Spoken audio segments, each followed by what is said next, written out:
주신 말씀 이사야서 46장 3절과 11절의 말씀으로 하나님께서 성도에게 꼭 하고 싶은 말이라는 제목으로 하나님의 말씀을 받겠습니다. 때늦은 후회라는 말은 곰곰이 생각해보면 마음을 참 아프게 하는 말이라는 생각이 듭니다. 때늦은 후회, 살아가다가 만난 많은 사람이 있고 또 많은 일들이 있는데 그 사람과의 관계에서 혹은 어떤 일을 함에 있어서 우리는 때늦은 후회를 많이 하게 됩니다. 그때 좀 더 잘해줄 걸, 그때 이렇게 그 일을 했으면 더 좋았을 텐데 라고 말합니다. 그 중에서도 가장 아픈 후회라고 한다면 사랑하는 사람을 황망하게 떠나보내고 사랑했다고, 감사했다고, 고마웠다고 말하지 못하는 것이라는 생각이 듭니다. 제가 요즘 관심 있게 보고 있는 케이블 방송이 하나 있습니다. 연예인과 유명인들이 홀로 된 아버지와 어머니와 함께 한적한 시골 마을에서 한 달 살기를 하는 것입니다.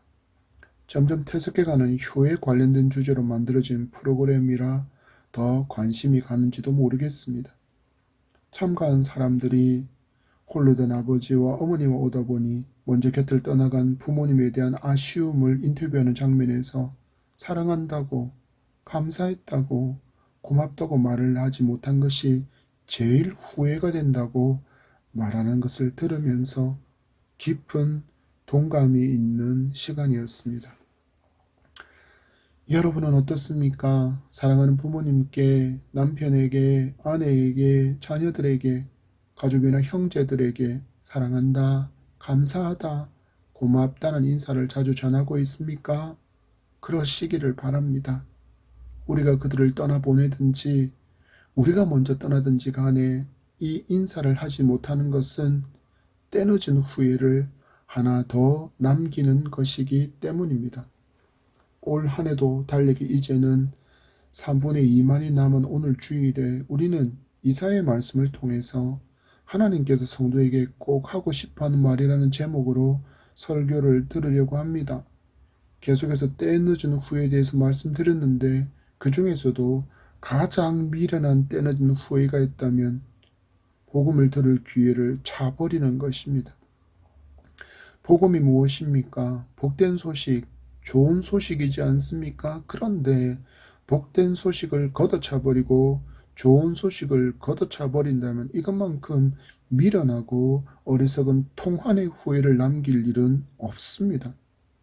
우리 주신 말씀을 들으며 하나님께서 내게 하고 싶어 하시는 말씀이 무엇인지를 잘 듣고 가슴에 새기고 남은 한 해를 잘 마무리하고 잃어버리고 놓친 것들이 있다면 회복하는 은혜로 새로운 한 해를 잘 준비하는 우리가 되기를 축복합니다. 마음으로 같이 기도하시기 바랍니다. 주여 말씀하소서. 주의 종이 듣겠나이다. 또한 베드로와 같이 우리도 이렇게 고백하며 말씀 듣기를 간절히 소망합니다. 요한복음 6장 68절 말씀에 시몬 베드로가 대답하되 주여 영생의 말씀이 주께 있사오니 우리가 누구에게로 가오리까? 아멘. 이사야는 아모스의 아들로 여호와는 구원이시다라는 뜻을 담은 이름입니다. 이사야는 거의 60년 동안 선지자로 활동했는데 그 기간에 우시야, 요담, 아하스, 히스기야, 므낫세에 이르는 유다의 5왕과 북이스라엘의 7명이 왕이 바뀌는 시간 동안 그는 선지자로 활동했습니다.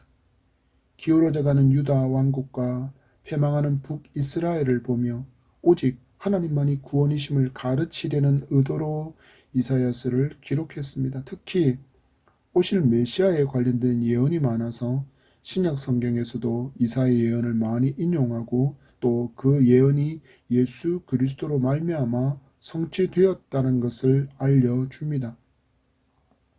불순종과 불신앙으로 인해서 그들은 멸망을 마주하겠지만 하나님께서 제사장 나라 삼으신 이스라엘에게 진실로 원하신 것은 하나님께로 돌아와 사는 것이라는 것을 그루터기와 남은 자 사상을 통해서 우리에게 소망의 메시지를 주는 말씀이 바로 이사야이기도 합니다. 바라고 원하기는 이 설교를 듣는 모든 성도가 하나님의 말씀을 밀어내거나 튕겨내지 않기를 간절히 소망합니다. 지금 내게 주시는 하나님의 음성으로 받아서 하나님의 마음을 알게 되는 풍성한 은혜가 함께하기를 축복합니다. 하나님의 말씀으로 듣기 위해서 우리가 해야 할 사전 작업이 있음을 기억하시기 바랍니다. 앞에서 잠시 고백한 것처럼 내 마음이 부드러운 옥토가 되도록 개간해야 합니다.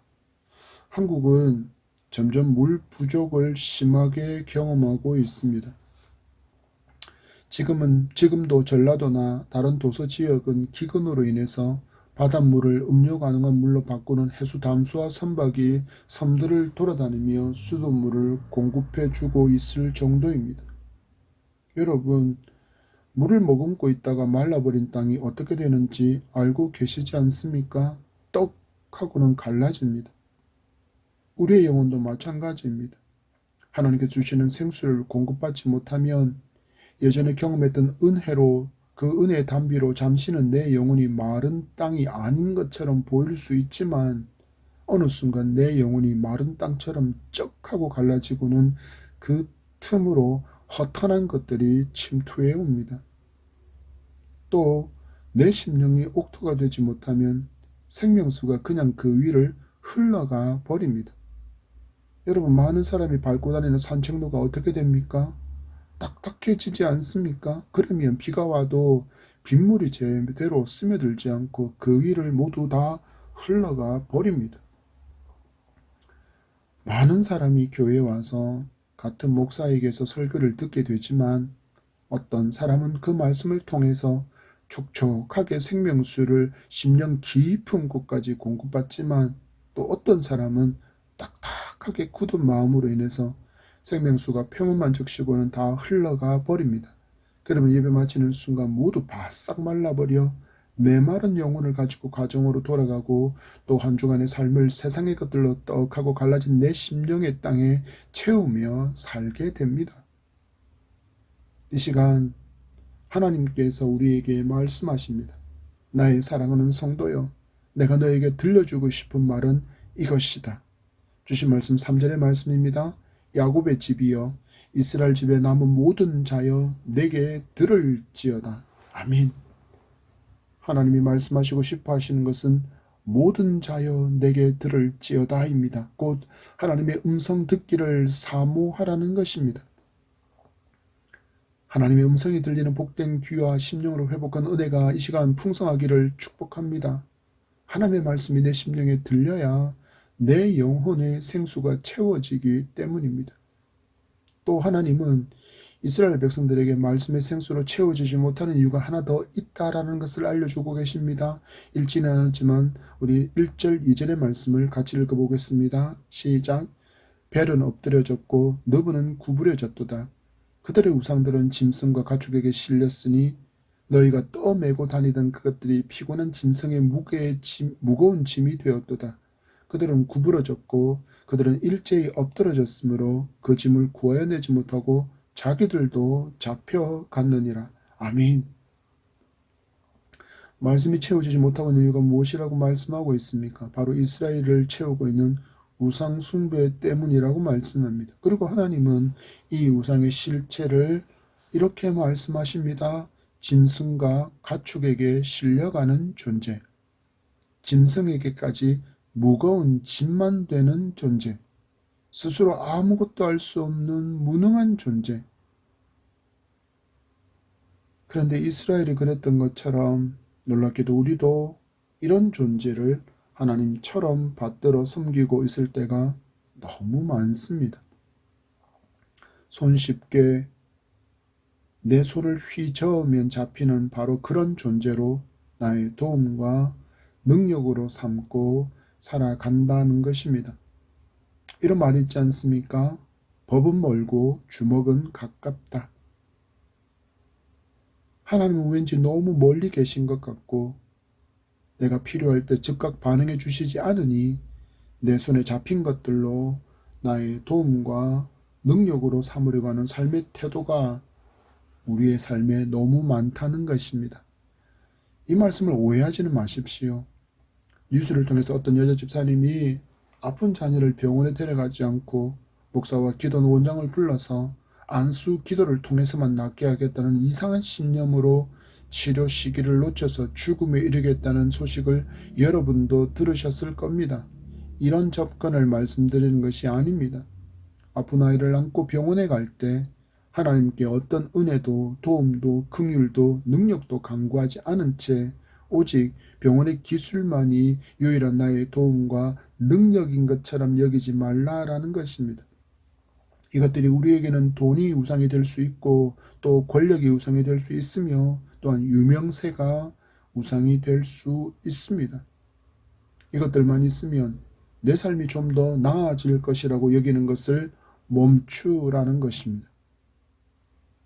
여러분, 이스라엘이 마주했던 그 상황을 한번 상상해 보시겠습니까? 포로로 끌려간 이스라엘이 마주한 바벨론은 그 거대한 성곽으로 인해서 위압당했을 것입니다. 유대와는 비교할 수조차 없는 발달한 문명과 문화가 그리고 바벨론을 가득히 둘러서 진치고 있는 거대한 우상의 신전들이 하나님보다 더 멋져 보이고 힘있는 존재처럼 보였을 것입니다. 고대 사상처럼 바벨론의 신이 전쟁에 이겼으니 그 우상의 전쟁에 이겼으니 이스라엘의 하나님보다 좀 더 우월한 신처럼 여겨졌을 것이라는 것입니다. 그리고 점점 시간이 흘러 그들은 바벨론의 문화와 사상 종교에 융화되어 갔습니다. 그런데 이스라엘이 무능한 신처럼 너무 멀리 계신 하나님으로 여기고 잊어버린 그 하나님께서 바벨론의 우상들을 하루아침에 모두 깨트려 버립니다. 바벨론이 고레스 왕에게 멸망당해서 짐승의 등에 신령하는 짐이 된 모습을 보여주면서 그들이 하나님처럼 섬겨왔던 우상의 실체를 지금 이렇게 보여주시는 것입니다. 여러분의 마음은 옥토입니까? 아니면 주님이 말씀하신 것처럼 길가와 돌받치며 가시떨기입니까? 여러분은 마음에 갈라진 틈에 은혜를 잃어버려 그 갈라진 마음의 틈에 뿌리내린 우상은 혹시 무엇입니까? 내 심령이 내 마음의 밭이 옥토가 아닌 것처럼 생각이 되어진다면 오늘 말씀을 듣고 잘 개간하시기를 바랍니다. 길가와 같다면 괭이를 들고 굳어버린 땅을 개간해야 합니다. 돌밭이라면 돌을 잘 골라내야 합니다. 가시떨기가 자라고 있다면 잘라내고 뿌리까지 잘 뽑아내야 합니다. 그리고 하나님이 아닌 우상이 내 마음에 뿌리 내리고 있다면 그것 또한 잘라내고 완전히 뽑아내기를 바랍니다. 그래야 하나님의 복음이 내 귀에 들리고 내 심령에 은혜의 생수의 강이 흘러넘쳐 가득히 적셔지는 기쁨을 회복하고 누리게 될 줄 믿습니다. 그래서 하나님께서 내게 말씀하십니다. 내 음성을 들으라. 하나님이 우리에게 꼭 들려주고 싶은 말씀은 또 하나가 있는데 그것은 너희가 나에게 어떤 존재인지를 바르게 알라는 것입니다. 3절 후반과 4절의 말씀입니다.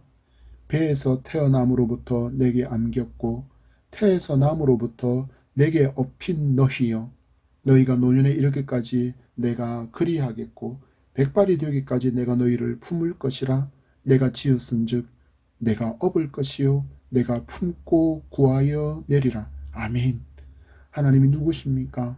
하나님은 우리를 영원토록 보호하시는 분이시고 하나님은 사랑의 대상, 우리가 당신의 관심의 대상이라는 것을 알려주고 있습니다.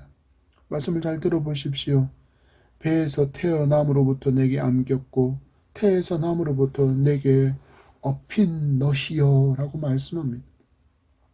마치 갓난아기가 태어나 엄마 품에 안긴 것처럼 하나님은 그렇게 우리를 안아주셨다고 말씀합니다. 그리고 좀 더 자란 후에 우리를 아기 포대기로 쭉 업고 계셨다고 말씀합니다. 제가 좋아하는 주만 바라볼지라 찬양의 가사를 잠시 묵상하겠습니다.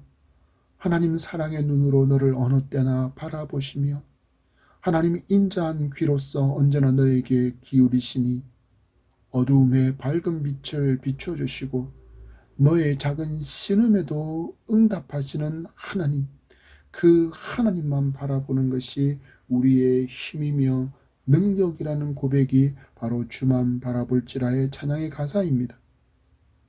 여러분, 하나님으로부터 이 사랑의 고백을 받고 있는 이스라엘이 어떤 사람들이었습니까?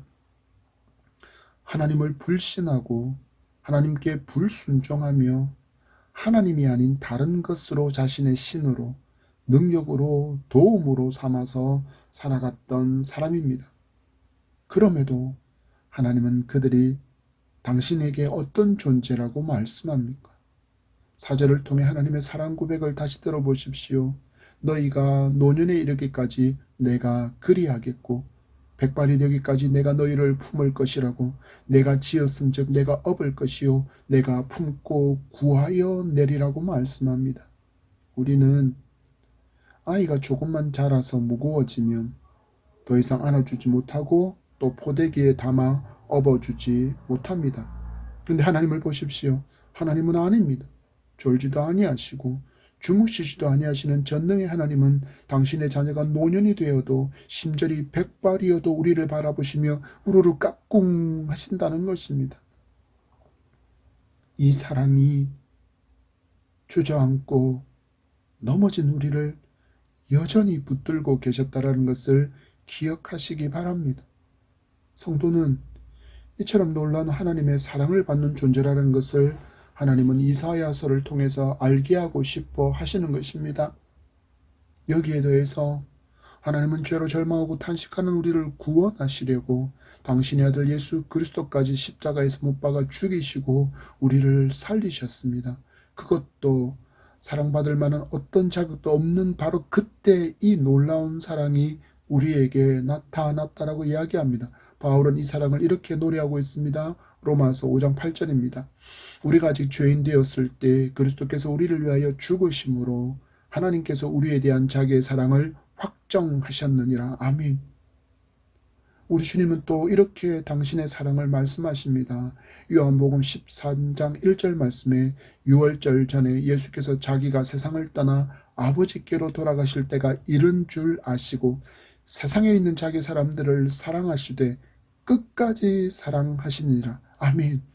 끝까지 사랑해 주시는 예수님을 의지하고 오늘 이 시간 하나님께로 우리의 마음이 100% 돌아서는 은혜가 있기를, 그런 은혜가 있기를 간구하는 우리가 되기를 바랍니다. 그래야 합니다. 그 사랑으로 돌아가야 합니다. 그 사랑으로 돌아갈 길은 오직 예수 그리스도밖에 없음을 또한 고백하시기 바랍니다. 요한복음 14장 6절입니다. 예수께서 이르시되 내가 곧 길이요 진리요 생명이니 나로 말미암지 않고는 아버지께로 올 자가 없느니라. 히브리서 또한 이렇게 노래합니다. 히브리서 10장 20절의 말씀에 그 길은 우리를 위하여 휘장 가운데로 열어놓으신 새로운 살 길이요 휘장은 곧 그의 육체니라. 아멘. 십자가로 열어두신 길이 있다고 합니다. 십자가로 하나님께 나아갈 길이 열렸다라고 이야기합니다. 하나님은 우리에게 이처럼 오래전에 사랑한다고 말씀하시는 것입니다. 지금의 나를 보시고 하신 말씀인 줄 믿으시기 바랍니다. 하나님은 어제나 오늘이 내일이 같으신 분이시기 때문입니다. 여러분, 이런 사랑이 어디에 있습니까? 이런 사랑을 여러분은 어디서 경험해 보셨습니까? 없지 않습니까? 오직 하나님 안에서만 그리스도로만 경험할 수 있는 사랑이기 때문입니다. 세상은 노래와 영화, 드라마, 수많은 매체를 통해서 사랑을 말하지만 가만히 들여다보면 하나님께서 우리에게 보여주신 아가페의 사랑이 아니라 육체적인 쾌락만을 더 중요하게 여기는 에로스로 가득 찬 사랑이라는 것을 우리는 볼 수 있습니다. 하나님의 사랑의 음성을 들으셨다면 하나님께 마음의 문을 활짝 열고 그 사랑의 음성을 잘 마음에 새기고 우리도 하나님을 사랑한다고 고백할 수 있기를 축복합니다. 왜입니까? 하나님께서 먼저 우리를 사랑해 주셨기 때문이고 하나님은 질투의 하나님이시기 때문입니다. 요한일서 4장 19절의 말씀입니다. 우리가 사랑함은 그가 먼저 우리를 사랑하셨습니다. 아멘. 그가 먼저 우리를 사랑하셨기에 우리가 그를 사랑하는 것 또한 마땅하다라는 것입니다. 또한 하나님은 질투의 하나님이라 말씀하십니다. 출애굽기 34장 14절의 말씀입니다. 너는 다른 신에게 절하지 말라. 여호와는 질투라 이름하는 질투의 하나님이니라. 아멘. 하나님의 질투를 우리는 본문 5절과 7절에서도 만날 수 있습니다. 다 같이 읽겠습니다. 시작. 너희가 나를 누구에게 비기며 누구와 짝하며 누구와 비교하여 서로 같다 하겠느냐. 사람들이 주문해서 금을 쏟아내며 은을 저울에 달아 도금장이에게 주고 그것으로 신을 만들게 하고 그것에게 엎드려 경배하며 그것을 들어 어깨에 메어다가 그의 처수에 두면 그것이 서 있고 거기에서 능히 움직이지 못하며 그에게 부르짖어도 능히 응답하지 못하며 고난에서 구하여 내지도 못하느니라. 아멘. 우리의 사랑의 고백은 오직 하나님만을 향하게 되기를 소망합니다. 우상에게 주지 마십시오. 하나님이 아닌 다른 어떤 것을 여러분의 찬양의 대상과 의지의 대상과 도움의 대상과 능력과 신뢰의 대상으로 삼지 마시기 바랍니다. 사람이든 환경이든 물질이든 권력이든 명예이든 명성이든 그 어떤 것이든 찬양이 그것들에게로 흘러가지 않고 오직 하나님에게로 향하기를 소망합니다. 하나님이 그것을 원하시기 때문입니다. 이사야서 42장 8절의 말씀입니다. 나는 여호와이니 이는 내 이름이라. 나는 내 영광을 다른 자에게 내 찬송을 우상에게 주지 아니하리라. 아멘. 내 찬송을 우상에게 주지 아니하겠다고 단호하게 그 싫어하심을 선포하시는 하나님의 음성에 귀 기울이는 우리가 되기를 바랍니다. 그리고 이처럼 나를 사랑하신 하나님이시기에 우리도 하나님을 이처럼 사랑한다고 고백하게 되기를 축복합니다. 하나님이 우리에게 꼭 들려주고 싶어 하시는 말은 은혜의 자리를 회복하라입니다. 역사학자들은 역사를 이렇게 말합니다. 역사를 잊은 민족에게는 미래가 없다. 오늘 말씀을 통해서 하나님은 이렇게 말씀합니다. 하나님의 말씀을 잊고 하나님이 베푸신 은혜를 잊어버린 성도에게 미래는 없다.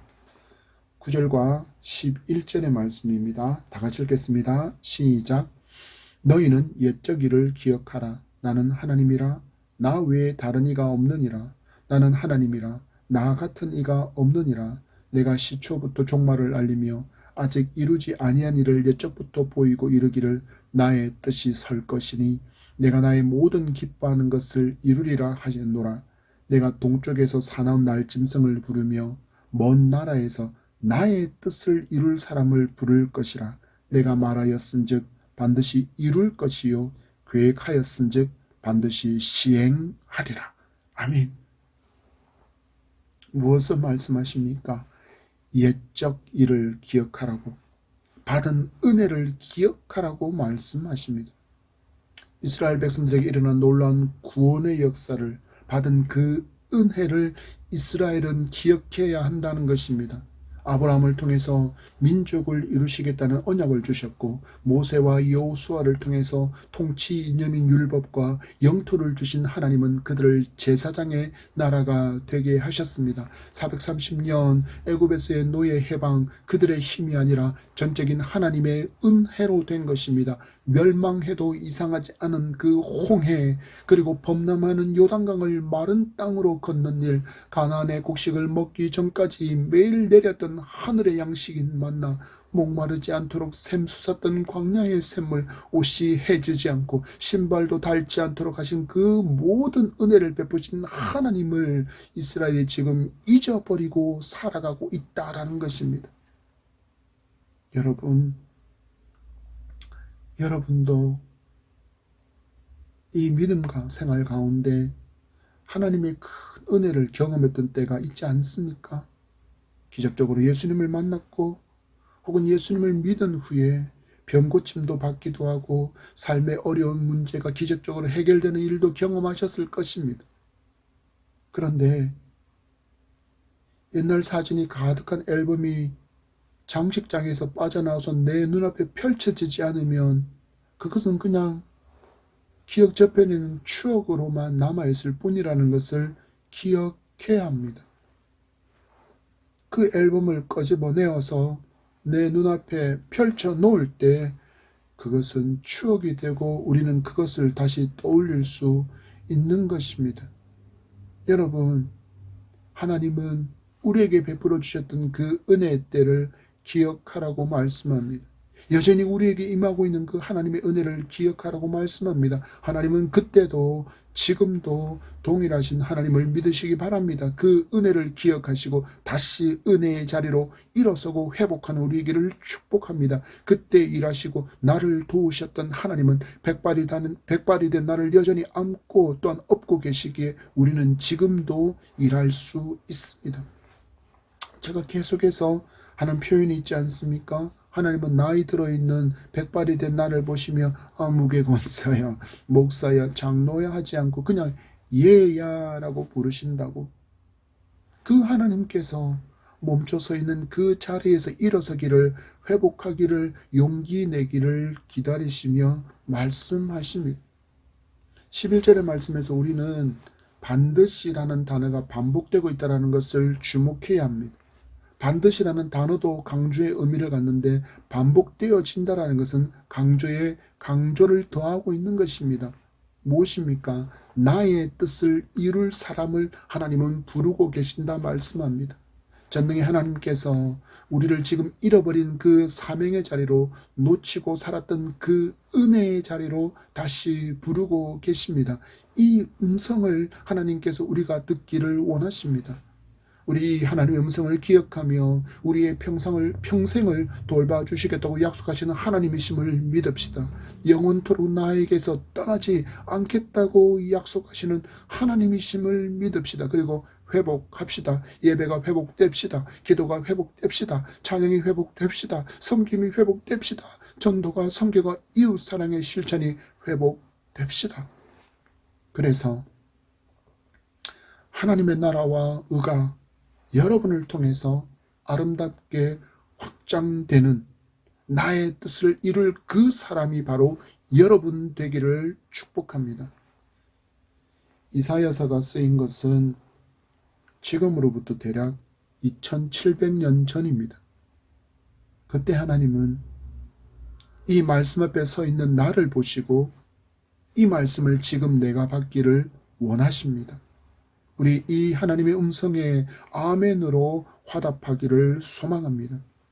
하나님은 내가 옥토의 심령이 되기를 원하신다고 말씀합니다. 말씀이 잘 들려질 수 있는 그런 옥토가 되기를 원하신다고 말씀합니다. 말씀이 그래서 뿌리 내리고 자라는 옥토, 잘 자라서 커다란 나무가 되고 가난한 영혼들이 찾아와서 깃들고 복음을 들을 수 있는 그런 멋진 여러분, 그 하나님의 자란 나무가 되기를 바란다고 말씀합니다. 말씀의 생명수가 흘러가서 금세 말라버리는 심령이 아니라 골수까지 풍성이 가득히 채워지는 은혜의 사람이 되기를 원하시는 하나님의 음성에 우리 아멘으로 화답합시다. 하나님은 영원한 나의 보호자, 나를 사랑하시는 분이라고 말씀하십니다. 이것을 들려주고 싶어 하십니다. 이것을 기억하라고 말씀하십니다. 나를 먼저 사랑하시고 나를 먼저 찾아오셔서 예수 그리스도를 나의 구원자로 믿게 하시고 당신의 백성, 당신의 자녀 삼아주신 그 사랑에 반응하는 우리, 그 사랑에 뜨겁게 반응하고 또한 사랑한다고 고백하는 우리의 삶이 되기를 축복합니다. 하나님은 어제나 오늘 내일이 동일하신 은혜의 하나님이라고 말씀하십니다. 그날에 말씀하신 이 산지를 내게 주소서 외쳤던 갈렙처럼 우리 잃어버린 그 은혜의 자리, 열심을 회복해서 하나님의 나라와 의를 멋지게 이루어가는, 하나님의 뜻을 이루어가는 바로 그 사람이 나임을, 그렇게 부름받고 있는 사람이 바로 나라는 것을 통감하며 부름을 받은 주의 자녀답게 부름받아 낯선 이 몸 어디든지 가오리다 고백하며 살아가는 우리가 되기를 축복합니다. 우리 남은 한 해 잃어버린 것들을 잘 회복하고 내게 들려주고 싶어 하시는 하나님의 음성을 온전히 붙들고 2023년에도 더 멋지게 쓰임받을 수 있기를 잘 준비하는 이 시즌이 되기를 축복합니다. 우리 교회의 이름처럼 예담향의 삶으로 하나님의 나라와 뜻을 아름답게 이루어가는 사명자로 살아봅시다. 이런 우리를 보시며 우르르 까꿍 하시는 하나님의 얼굴을 날마다 마주하고 새 힘과 새 소망을 가득히 품은 기쁨으로 살아가는 한 주간의 삶이 되기를 축복합니다.